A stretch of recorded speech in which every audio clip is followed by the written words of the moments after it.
იცოდებდით თვალის მიმდინარეობას? ახლა თელავში ადგილზე ვიყავით თვალის შტაბში, გავეცანით მოსავლის საბინავების მიმდინარეობას.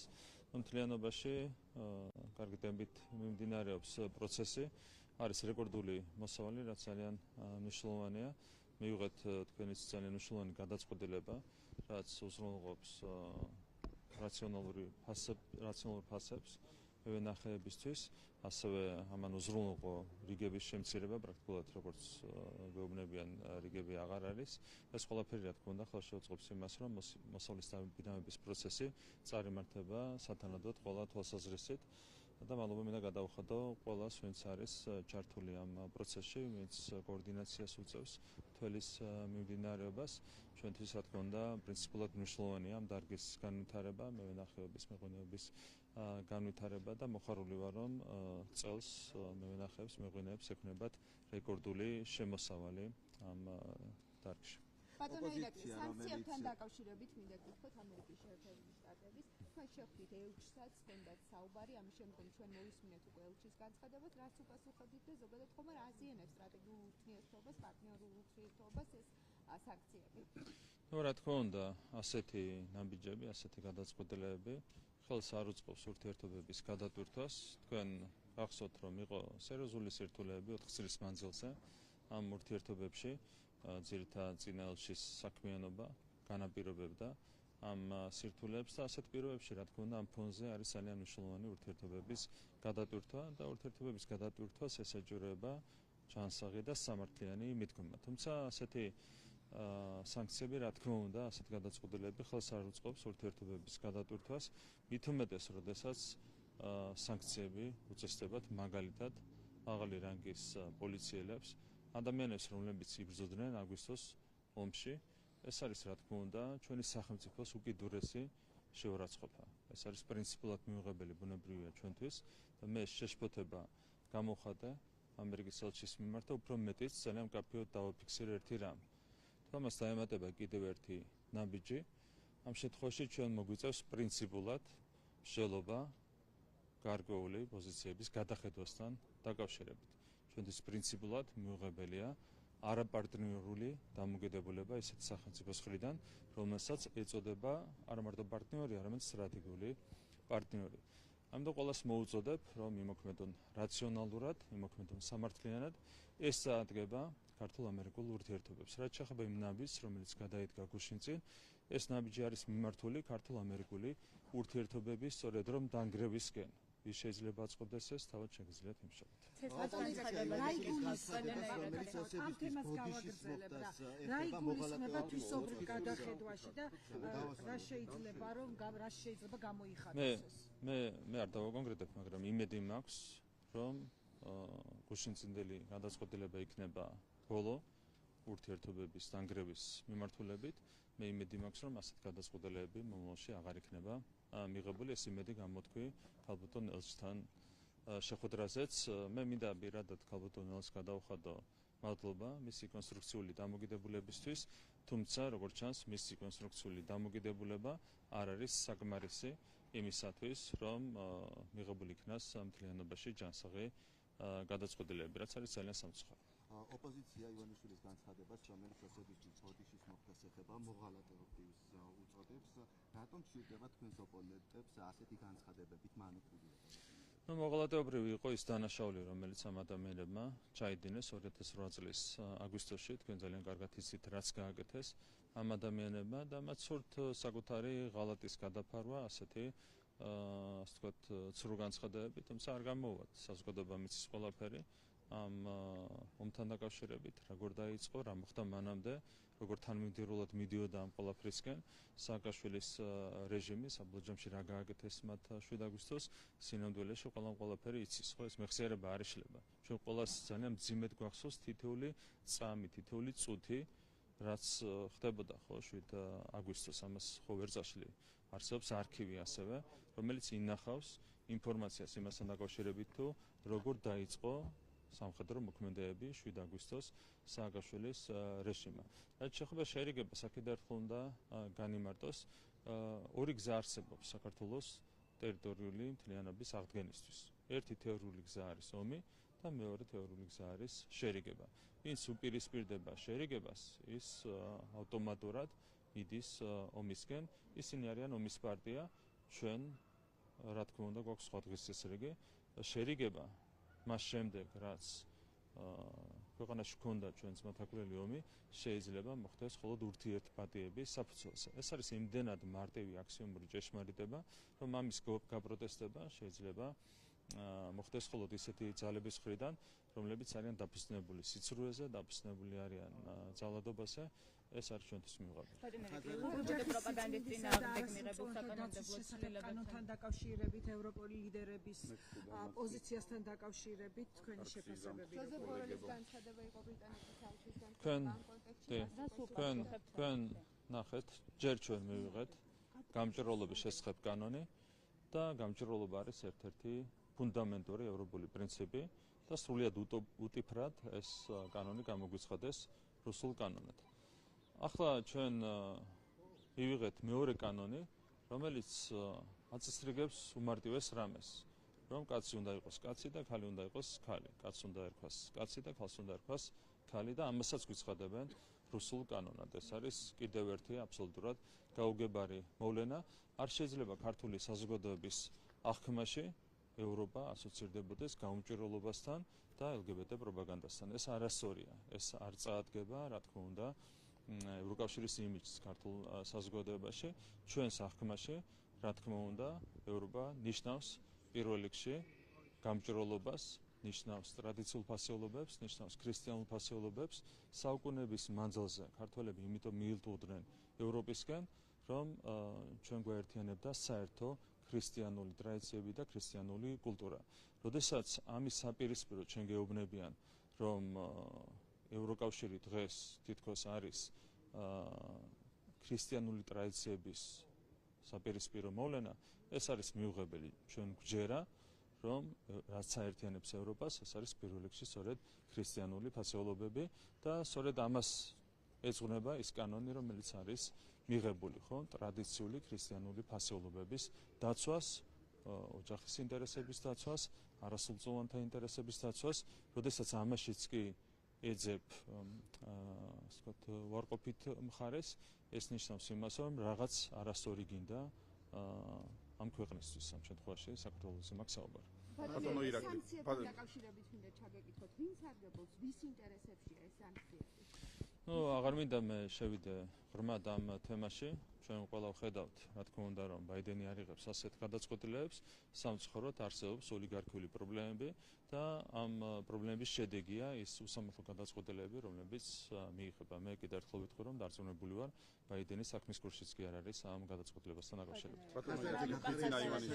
განცხადებას გამოეხმაურა კარასინი და მან თქვა, რომ მოკლედ ქართული ოცნება პოლიტიკურად მომწიფდა 200 გულისხმობდა ის ხომალისი და ზოგადად როგორ შეაფასებით ამ განცხადებას. ჩვენთვის არ არის საინტერესო გარედან მოსმენილი განცხადებები. ჩვენი ოპონენტები საუბრობენ ხოლმე ხან გუბილიუსის განცხადებებით, ხან რუსი პოლიტიკოსების განცხადებებით. ჩვენთვის თავარია ჩვენი ეროვნული ინტერესები და ერთადერთი რითაც ვაფასებთ საკუთარ გადაწყვეტილებებს, ეს არის ის, თუ რამდენად შეესატყვისება ჩვენი ნაბიჯები ჩვენს ეროვნულ ინტერესებს. გიორგი გახარიაძე და მონიკა ხაზარაძეზე მინდა გკითხოთ მათი ერთობის გაერთიანების შესახებ, ასე ვთქვათ, საულმე ზურაბიშვილმა გაახმოვანა. ერთი მხრივ საულმე ზურაბიშვილის კონტექსტში, რომ შეგვიფასოთ ხდება თუ არა ის კონსტიტუციის ჩართვას და მეორე მხრივ რა შანსები აქვს გიორგი გახარიაძეს და მონიკა ხაზარაძეს გვახსოვს ჩვენ ეს ადამიანები თუ რა ეპითეტებით მიმართავდნენ ერთმანეთს. რა თქმა უნდა, კონსტიტუციის თანახმად პრეზიდენტი უნდა იყოს ზეპარტიული. ამას განამტკიცებს საქართველოს კონსტიტუცია. როდესაც ასეთ სისტემაში, საპარლამენტო მმართველობის სისტემაში პრეზიდენტი ერთვება უშუალოდ საარჩევნო პროცესებში, როგორც ხარე, ეს არის კონსტიტუციის კიდევ ერთი უხეში დარღვევა, თუმცა საულმე ზურაბიშვილისგან ჩვენ კონსტიტუციის დარღვევა ბუნებრივია არ გვიკვირს, მისი მიერ კონსტიტუციის დარღვევა დადასტურებული აქვს ოფიციალურად საქართველოს საკონსტიტუციო სასამართლოს. კარგი ის არის, რომ რა თქმა უნდა საულმე ზურაბიშვილის ერთადერთი გავლენა ვერ ექნება ქვეყანაში არჩევნების შედეგებზე. რაც შეეხება ამ ორი ადამიანის გაერთიანებას, ხაზარაძის და გახარიას გაერთიანებას, ეს კიდევ ერთხელ მეტყველებს ორ რამეს. ერთი, რომ ესენი არიან უპრინციპო ადამიანები, წარმოიდგინეთ, ისინი ერთმანეთს უშვერი სიტყვებით ლანძღავდნენ, პირდაპირ მოიხსენიებდნენ ძალიან მძიმე ეპითეტებით ერთმანეთს, აღარ მინდა ეს სიტყვები გავიხსენო. და დღეს ისინი აპირებენ გაერთიანებას. რა თქმა უნდა, ასეთ უპრინციპო ადამიანებს და მათ ერთობას ვერ ექნება ვერავითარი პერსპექტივა. ეს არის ერთადერთი რაც შემიძლია თქვა ამასთან დაკავშირებით. მანამდე იყო გახსოვთ ხაზარაძის და ელისაშვილის გაერთიანება, აქაც გახსოვთ როგორი უშუალო სიტყვებით მოიხსენებდნენ ერთმანეთს. თქვენ ვერ გაიხსენებთ ვერც ერთ შემთხვევას, როდესაც ჩვენ რომელიმე პოლიტიკოსი, რომელიმე ადამიანი ასე შევაფასეთ და შემდეგ მოვიწვიეთ ჩვენთან გუნდში. ვერც ერთ ასეთ ფაქტს ვერ ნახავთ. რაც შეეხება ოპოზიციას, ოპოზიციაში ათეულობით შემთხვევა, როდესაც პოლიტიკოსები ერთმანეთს უშუალო სიტყვებით ლანძღავდნენ, მოიხსენებდნენ როგორც მოღალატეს, როგორც მატყუარას და შემდეგ და შემდეგ დგებოდნენ ერთად ერთ პოლიტიკურ პარტიაში. ეს მეტყოლებს ერთი უპრინციპობაზე და მეორე ეს მეტყოლებს იმაზე, რომ ისინი მოქმედებენ თავიდან ბოლომდე გარე დავალებით. წარმოიდგინეთ, როგორი შეურაცხყოფილია მათთვის, ხო, ერთად დგომა, ახლა ასეთი შეურაცხყოფების შემდეგ, მაგრამ ეს ნიშნავს იმას, რომ ისინი არიან ჩვეულებრივი აგენტები, რასაც დაავალებენ, იმას აკეთებენ. როდესაც ხდები აგენტი, შენ უარს ამბობ პირველ რიგში ღირსებას და ამის გამოხატულება ის ალიანსი, რომელიც უნდა შედგეს ამ ორ პოლიტიკოს შორის. თქვენ კი ახსენეთ უკვე ამერიკის ელჩთან დაკავშირებით, უშინდელი თქვენ განცხადება უშინდელი თქვენი შეფასება ამერიკის ელჩმა შეაფასა და თქვა, რომ ეს არის დეზინფორმაცია და დასავლეთის მიმართ ასევე ბოლონდროინდელი თქვენი ანტიდემოკრატიული ქმედებები საქართველოს კიდევ უფრო მეტ იზოლირებას ახდენსო. მე არ წამიგეთავს დეზინფორმაცია რა არის, არ ვიცი. აი ის რომ სანქციებთან დაკავშირებით და ასე არა, მე განცხადება გავაკეთე იმასთან დაკავშირებით, თუ რა შინაარსი ჰქონდა ჩვენს შეხვედრას, რეალურად რაზეც ვისაუბრეთ, ის ითქვა გარეთ. ნუ არ ვიცი, მე არ წამიგეთავს რა იგულისხმება დეზინფორმაციაში. არ ვიცი, მე კიდევ ერთხელ განსხვავებით მსოფლიოს ზოგიერთი ქვეყნისგან სწორად დემოკრატიულად არ რა შეეხება ამას, მე კიდევ ერთხელ გამიმეორებ, მე არ ვჯერა, ისევე როგორც ქართული საზოგადოების უმეტესობას, რომ ბაიდენმა მიიღო გუშინდელი გადაწყვეტილება. მე ამის არ ვჯერა. მე მგონია, რომ არსებობს არაფორმალური გავლენები, აქ სიღრმეში არ მინდა შევიდე. ეს არის ჩემი ღრმა რწმენა, ისევე როგორც ქართული საზოგადოების უდიდესი უმრავლესობის ღრმა რწმენა და ასეთი რწმენები არსებობს სოფლიო მასშტაბით ძალიან ფართოდ არის ეს რწმენა გავრცელებული. კორუფციის არარსებობის ინდექსით საქართველოს ევროპის საუკეთესო 20-ია. კიდევ ერთხელ რაც შეეხება ზოგადად ინდექსებს და რეიტინგებს, ყველა მიმართულებით საქართველოს უსწრებს აბსოლუტურად ყველა კანდიდატ ქვეყანას, აბსოლუტურად ყველას და მთელ რიგ კომპონენტებში საქართველოს წინ უსწრებს ევროკავშირის ქვეყნების დიდ ნაწილს. ეს არის დღევანდელი მოცემულობა. იქნება ეს დემოკრატია, ადამიანის უფლებები, კორუფციის სიმცირე, გამჭვირვალობა, ხელისუფლების ღიაობა და შემდეგ ეკონომიკური წინსვლა. ყველა მიმართულებით საქართველოს არის გამოკვეთილი ლიდერი, აშკარა ლიდერი. ასეთ პირობებში, როდესაც საქართველოსთან დაკავშირებით მიიღება უსამართლო გადაწყვეტილებები, როდესაც სანქციები წესდება ომში მონაწილე პოლიციელების მიმართ და შემდეგ. რა თქმა უნდა, ეს ყველაფერი არის უკიდურესი შეურაცხყოფა და ეს ყველაფერი არის სწორედ დეზინფორმაცია, ხო? აქ თქვენ სიტყვა დეზინფორმაცია ახსენეთ, თუ რაიმე არის დეზინფორმაცია, ეს არის სწორედ ასეთი გადაწყვეტილებები, სანქციებთან დაკავშირებით, ეს არის უსამართლო განცხადებები, რომლებიც ძალიან ხშირად ვრცელდება. მე მოუწოდებ ყველას, რომ თავი შეიგავოს საქართველოს შესახებ ასე მასშტაბურად დეზინფორმაციის გავრცელებისგან. ცენტრალურ საარჩევნო კომისიაში ამბობენ, რომ ღიად მიმდინარეობს საარჩევნო პროცესის დისკრეტიცია და ამას ჩართული არის ადგილობრივი სადამკვირვო კომისია ჩემი ხმავა. თქვენ რა ინფორმაცია გაქვთ და კი, ნუ რა თქმა უნდა, ჩვენ ვიცით, რაც არის დღის ეს რიგი.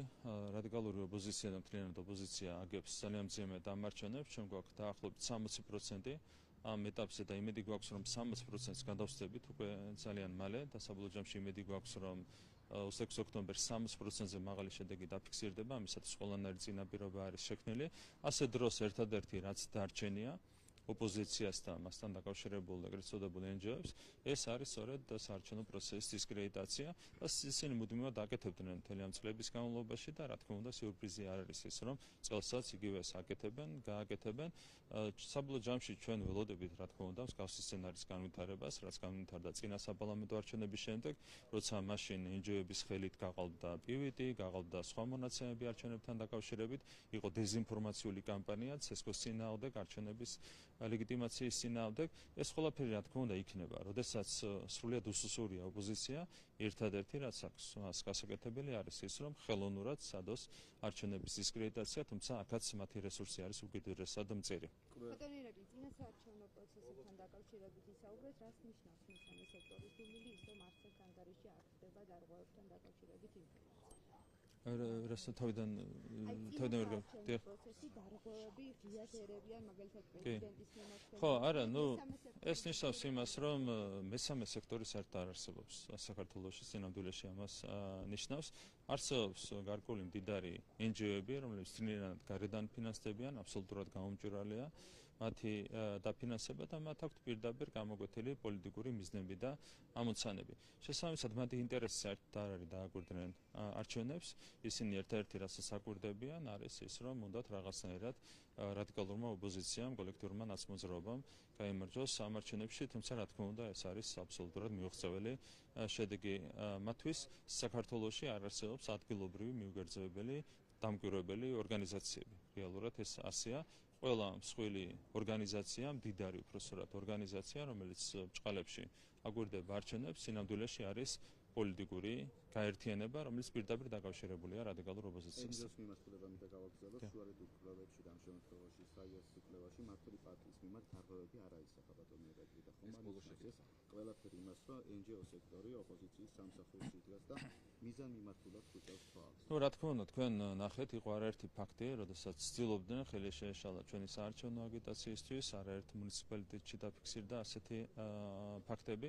ასევე იყო მაგალითად პარლამენტარებზე თავდასხმები და ეს შემდეგ, როდესაც არც ერთი ასეთი ფაქტი არ ხდება ანგარიშებში, ეს ნიშნავს იმას, რომ ესენი არიან არა დამკვირვებლები, არამედ არიან პოლიტიკური, პირდაპირი პოლიტიკური და საარჩევნო ინტერესების მქონე გაერთიანებები. ეს NGO-ები არც მალავენ საკუთარ პოლიტიკურ მიგერძოებას, ხომ პირდაპირ უკავშირებენ საკუთარ თავს რადიკალურ ოპოზიციას, აქედან გამომდინარე არავის უკვირს ის, რომ მათ ანგარიშებში არ ხდება ობიექტური ინფორმაცია, არც სალომე ზურაბიშვილთან დაკავშირებით, არც ცხურ ჩარევასთან დაკავშირებით საარჩევნო პროცესებში.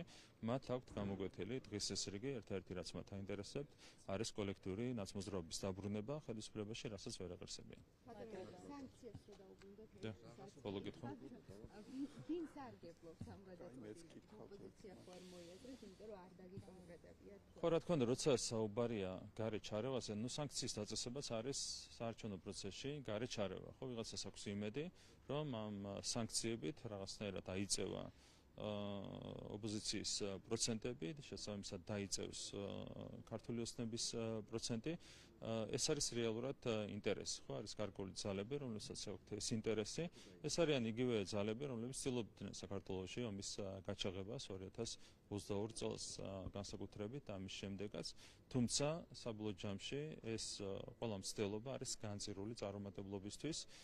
საბოლოო ჯამში დასრულდება არჩევნები ისე, როგორც შედის ეს ქართული საზოგადოების ინტერესებში, ქართული ხალხის ინტერესებში.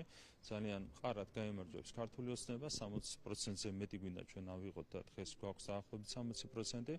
შესაბამისად, რა თქმა უნდა, ასეთი ძალები ჩვენი ქვეყნის არაკეთილ მოსურნეები ამ არჩევნებში ვერავითარ წარმატებას ვერ მიაღწევს. მადლობა.